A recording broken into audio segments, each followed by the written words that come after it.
Good afternoon, everyone, and thank you so much for joining today's training, Get the Keys to Apply for Government Grants.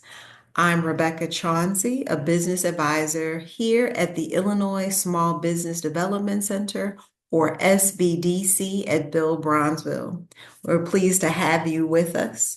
And this training is brought to you at no cost because it's funded in part through a cooperative agreement with the US SBA, or the United States Small Business Administration, the Department of Commerce and Economic Opportunity, and the Urban Juncture Foundation. Just a couple of housekeeping points that if you have questions today, please type them in the Q&A section, which you'll see at the bottom of your screen. And you could type them in as they come to mind. If relevant in the moment, I may address them, but there will also be time at the end of the training to ask additional questions. And, whether you are, or I should say, if you are also in a space where you're not able to type, that Q&A time will also allow me to give you the space to speak aloud if you need to ask a question at that time.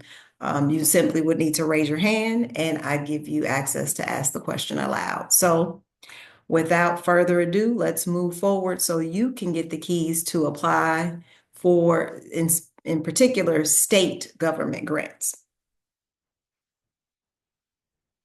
And just so you know, the information I'm going to share, as noted here, is based on a presentation and insight shared and presented by the Illinois Department of Commerce and Economic Opportunity. Remember, that's one of the organizations that allows our SBDC and all SBDCs to provide trainings like this to great entrepreneurs like you.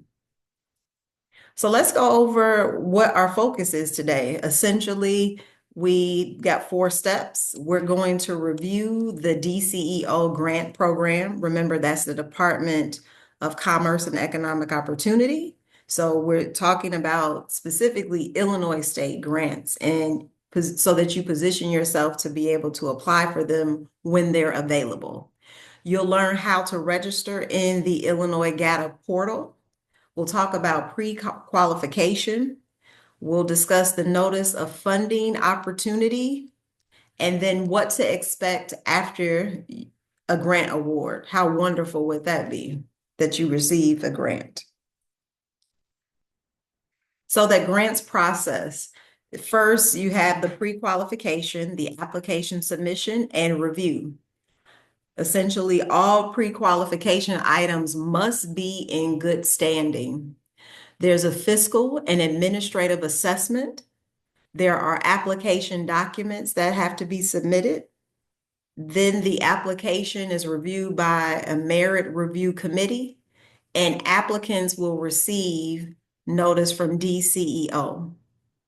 As far as the grant agreement is concerned, NOSA, which stands for the Notice of State Award and Development of Grant Agreement, then the document will lay out all expectations and grant requirements and signatures from the grantee. That would be you should you receive a grant, and DCEO are noted on that agreement. Then there's periodic reporting. This essentially notes the implementation of project objectives. There are financial and performance reports, and then certainly reimbursement of expenditures. And then there are annual audit reports. And then when we talk about closing out of the grant, right? That's once your grant is at the end of its cycle, it basically it's closed. So let's talk more about these. So what's GATA? It stands for Grant Accountability and Transparency Act. GATA goals essentially include removing a duplicative process. It allows for increased accountability and transparency as far as state grants are concerned, and it follows 2 CFR 200.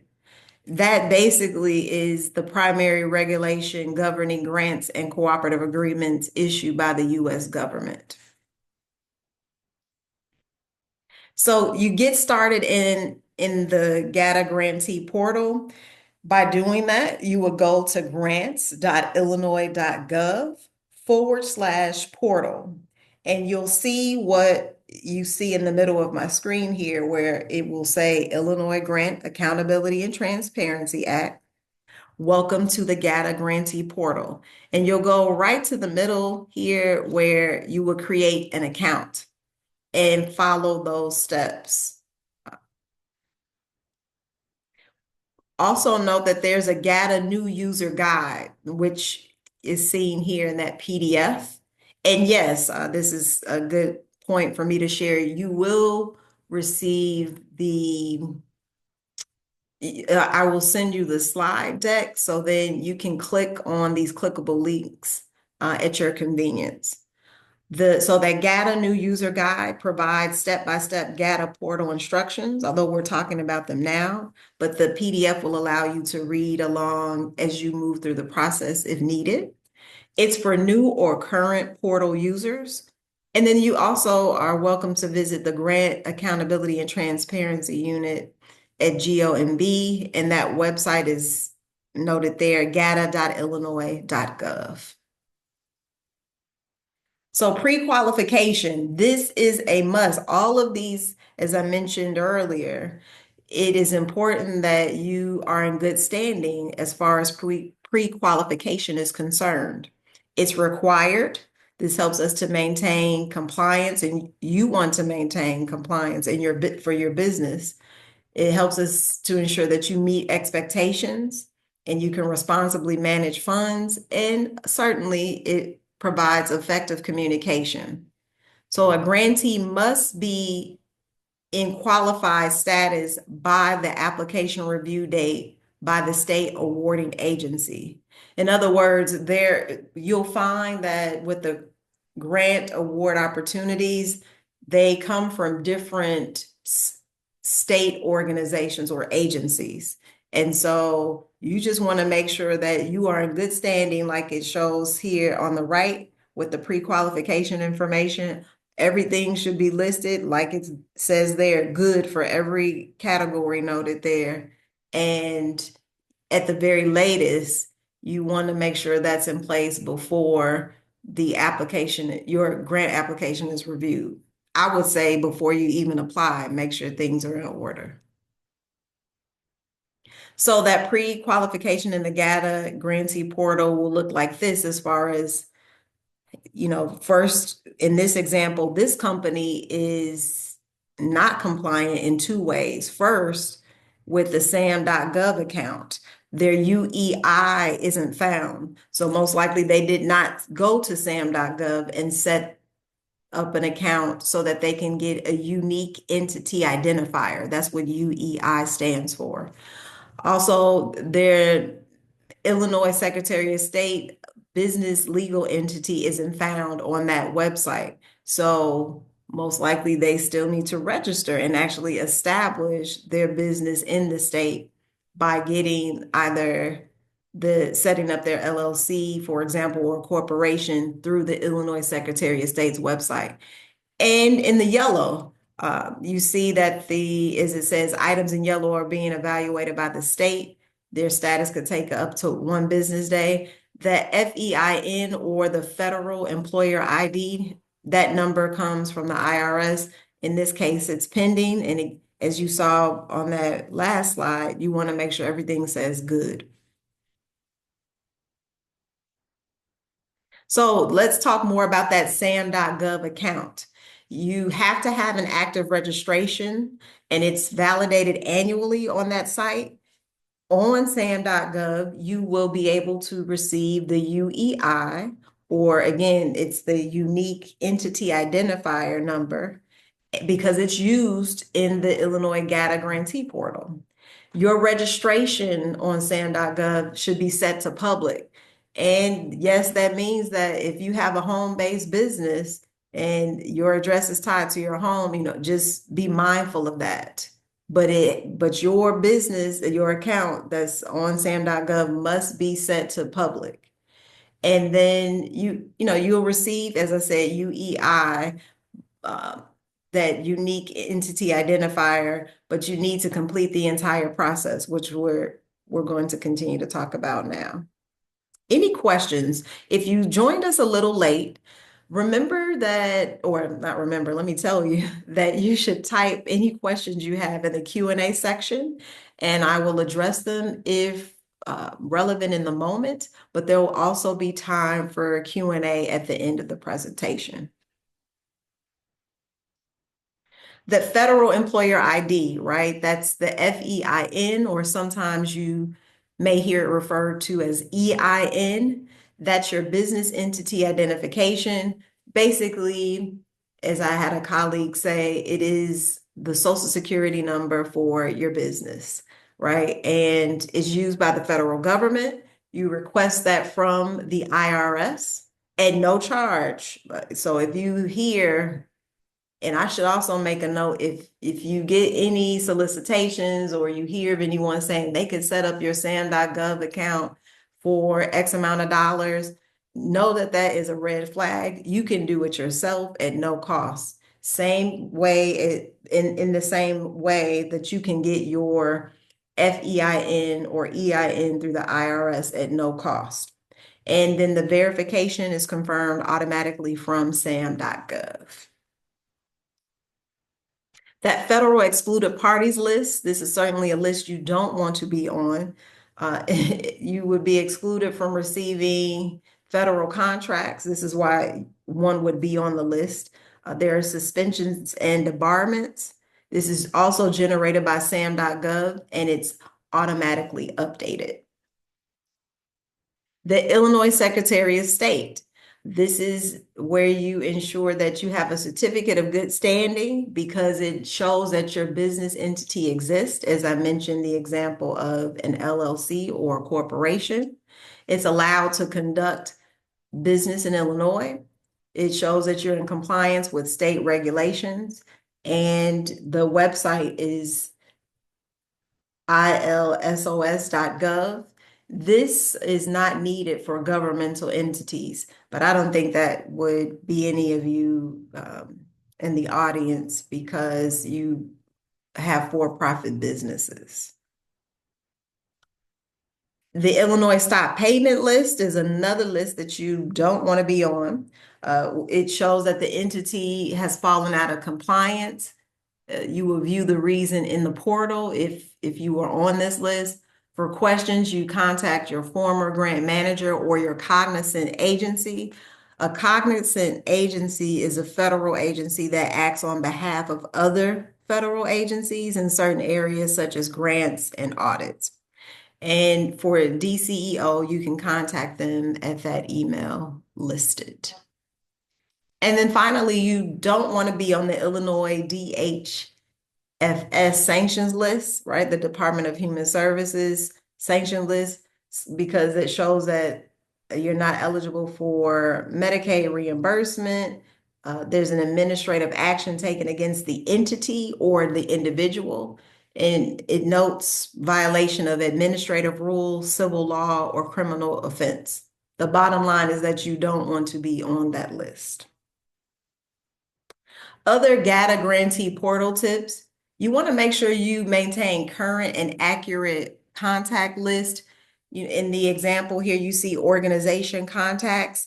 Let's say that you have a manager who leaves after a few years, leaves your company, then you want to ensure that you go back to this portal and add the name of your new team member that replaced that person or add your name, because it is important that DCEO can maintain contact with you.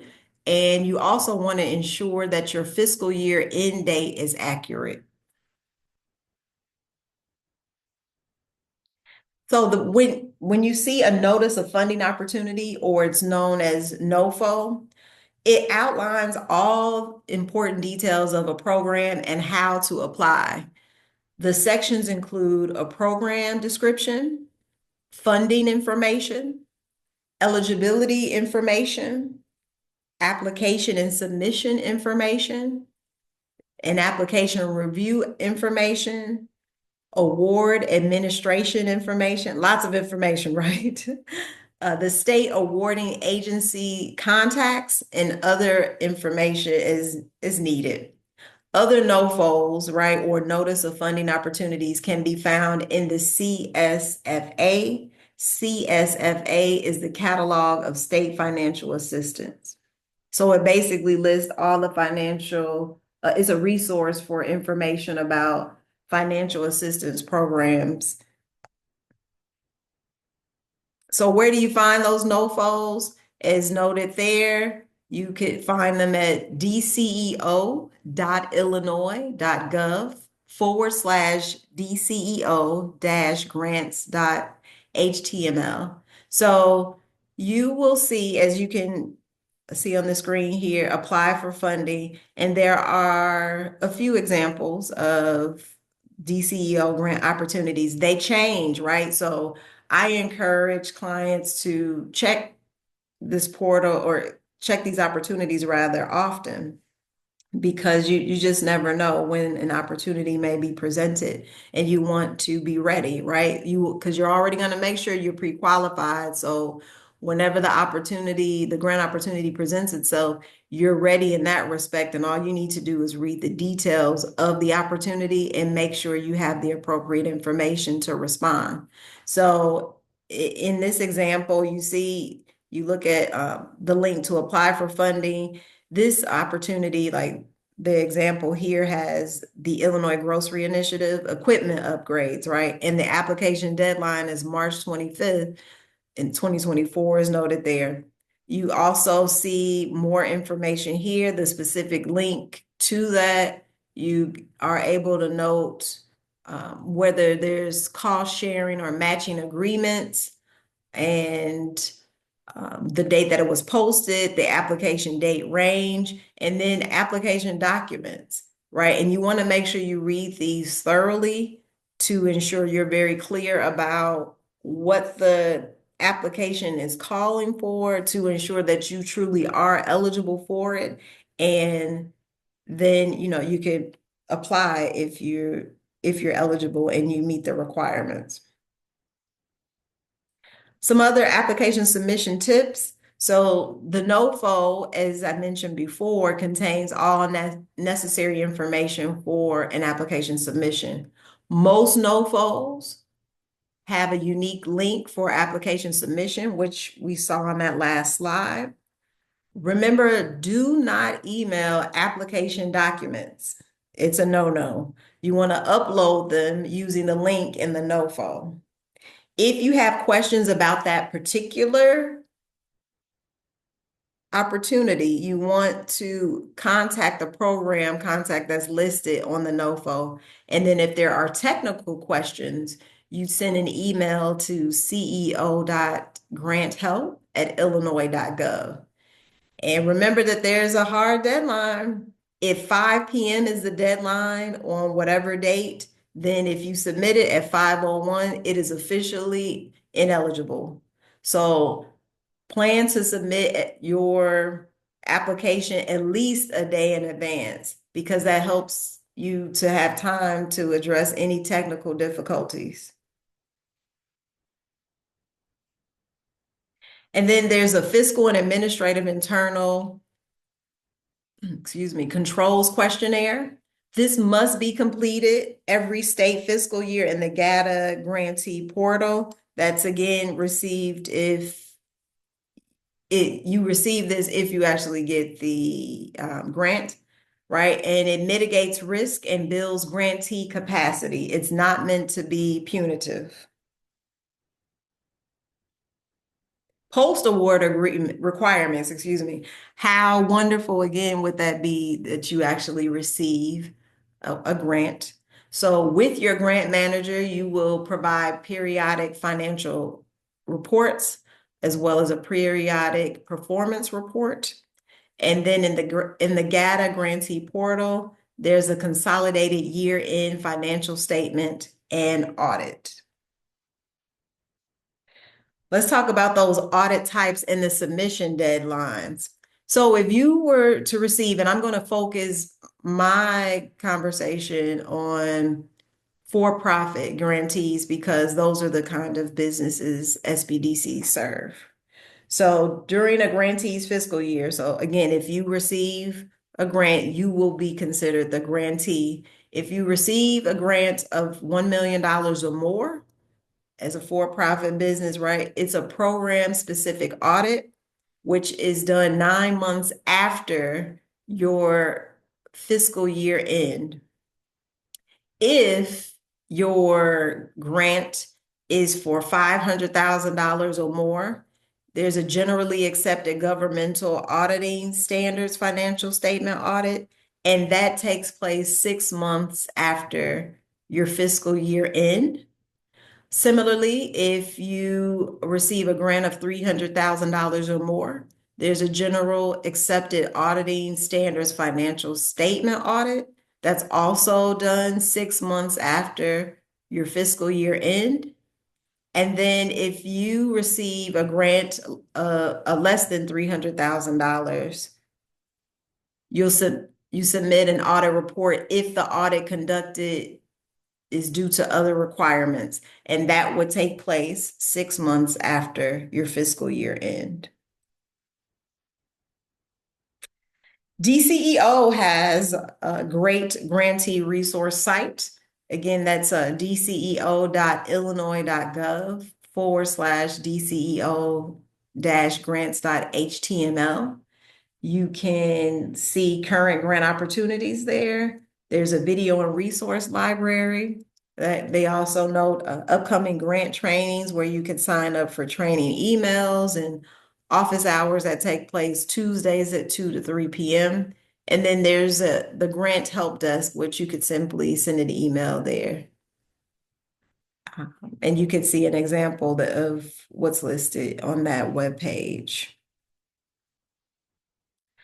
Something else I'd like to add as we talk to different clients, and we just like to help people level set related to grants. So here's an additional slide from our center specifically noting the truth about grants. So first, the first myth is that you can get grants to start your business.